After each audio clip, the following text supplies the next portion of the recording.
Hello, ഇന്ന് നമുക്ക് വൈകിട്ട് ഇവിടെ ദോശയായിരുന്നേ. ദോശയ്ക്ക് കറി ഞാൻ ഉണ്ടാക്കണമെന്ന് പറഞ്ഞു. അത് വേറൊന്നും കൊണ്ടല്ല, ഈ തക്കാളിക്കറി എനിക്ക് മാത്രമേ ഉണ്ടാക്കാൻ പറ്റൂ. ഇത് അമ്മ ഉണ്ടാക്കിയാൽ ആ ടേസ്റ്റ് കിട്ടത്തില്ല. എനിക്ക് യൂട്യൂബിൽ നിന്ന് നമ്മുടെ ഷമ്മി ചേച്ചിയുടെ കയ്യിൽ നിന്നാണ് കേട്ടോ ഈ റെസിപ്പി കിട്ടിയത്. അടിപൊളി ടേസ്റ്റാണ്. ദോശയ്ക്കും അപ്പത്തിനും ഒക്കെ ഇത് നല്ല അടിപൊളിയായിട്ട് കഴിക്കാം. അപ്പോൾ അതേ കുറച്ചധികം തക്കാളിയും 1-2 സവാളയും പച്ചമുളകും എടുത്തിട്ടുണ്ട്.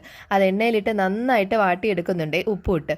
പിന്നെ ഇതിന് ടേസ്റ്റ് വരുന്നത് കടു വറുത്തിടാനാണ്. കടു വറുക്കാൻ മുളക് നോക്കിയപ്പോൾ കണ്ടില്ല. അച്ഛൻ പൊടിപ്പിക്കാൻ വെച്ചിരുന്ന മുളകൊന്ന് ഞാൻ കുറച്ച് മുളകങ്ങ് അടിച്ചു മാറ്റി കേട്ടോ. വീഡിയോ കാണുമ്പോഴായിരിക്കും അച്ഛൻ ഇത് അറിയുന്നത്.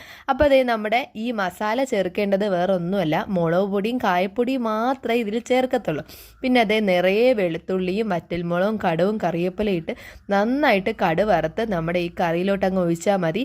വെള്ളം ഒന്നും ഒഴിക്കരുത്. നന്നായിട്ട് വറ്റിച്ചെടുത്താൽ അതേ ദോശയുടെ കൂടെ അടിപൊളി തക്കാളിക്കറി റെഡിയായേ. അപ്പോൾ ട്രൈ ചെയ്ത് നോക്കുക. നാളെ കാണാൻ. Tata bye bye.